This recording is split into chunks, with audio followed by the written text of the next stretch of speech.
This is The Download from Sounds Profitable, your daily source for the essential news of the business of podcasting. Brought to you by Spreaker from iHeart. I'm Tom Webster. Here's what you need to know for today, Monday, October 16th. First, in Marketing Brew, audio ads can be effective, but only if they're not disruptive. The Sound of Suitability, a new report from Integral Ad Science, surveyed 1,000 U.S. digital audio listeners in June.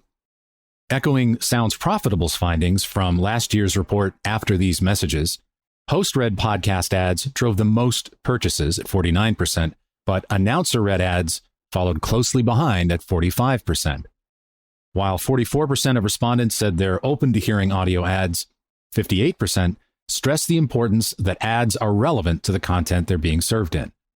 As far as advertising on brand unsuitable content is concerned, respondents were more likely to react negatively to ads on music with unsuitable content than podcasts with the same content. 55% of respondents reacted negatively to brands running ads between violent songs, but only 32% had the same reaction to brands in a podcast discussing violence. We promise no violent songs here on The Download from now on. In Hot Pod, Ariel Shapiro writes, "Without margin, there is no mission." After co-writing a piece about WNYC's new broadcast-to-podcast strategy and the layoffs in New York public media, Ariel Shapiro reflects on public media becoming more corporate.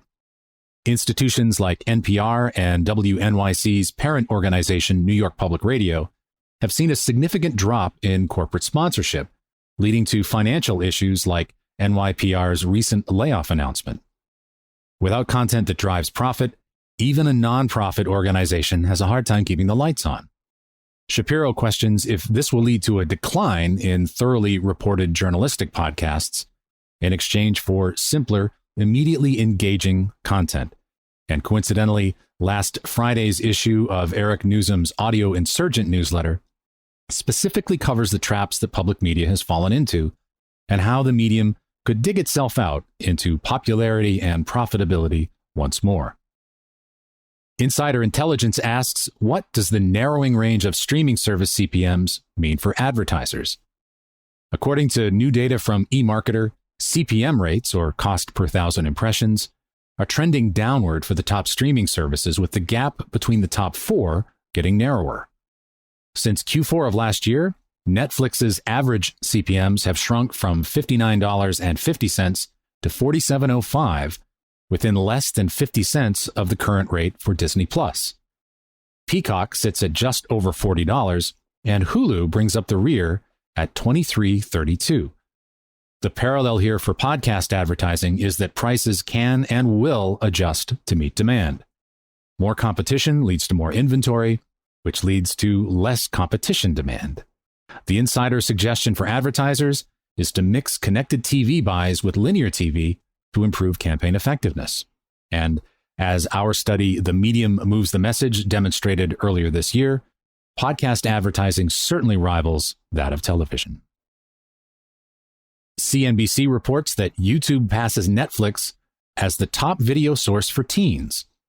A new survey of over 9,000 U.S. teens, run twice a year by investment bank Piper Sandler since 2001, finds that teens are watching more videos on YouTube than on Netflix. 29.1% of respondents' daily video consumption time is on YouTube, compared to 28.7% on Netflix, the first time YouTube has passed Netflix in the study's history. It should be noted the survey bundles TikTok statistics in with other social media apps instead of its video platform competitors. YouTube has made itself a one-stop shop for video and podcasting content. Netflix has a veritable fleet of podcast content, which raises the question of how much more younger audiences would find that content if it were available directly in the Netflix app. And in Marketing Brew, brands are taking notice of Gen Alpha. With tight legislative restrictions on collecting data on children under 13 without parental permission, advertisers have been getting creative on meeting Gen Alpha where they are. Refuel Agency promoted a Where's Waldo TV series in 530 schools by developing branded activities and curriculum for teachers to use. Branded experiences in the game Roblox have become common enough that even brands like Walmart have their own level. The new fruit snack and juice brand Block Snacks was created by a group of YouTubers who brand each flavor after a different content creator with a controlling stake in the company. Given the rising popularity of kids and family podcasts, the adaptability of podcast advertising, our industry is similarly primed to reach the newest generation, both through their parents and through branded content. Stay tuned for the kids' version of the download next week. Be sure to check out the links to every article mentioned right in your podcast listening app or at soundsprofitable.com, where you can also subscribe to the newsletter version. The download is written and produced by Brian Barletta, Gavin Gaddis, and me. This episode is hosted on Art19. For Sounds Profitable, I'm Tom Webster. Download us again tomorrow.